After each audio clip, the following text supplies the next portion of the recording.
Tengok ni. Pelepah kecil je. Tengok dia punya buah. Tak nampak kan? Tengok dia punya pelepah.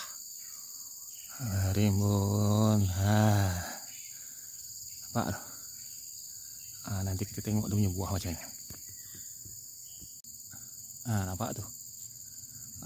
Sebelah kondol, sebelah lagi rimbun. Kita tengok buah dia besar ni. Tengok ada buah dia. Besar ni. Ni dah tak lebih masak. Tak sempat angkat. Tengok dia punya sampah. Baru separuh sampah ni. Separuh lagi kat atas. Mak tu.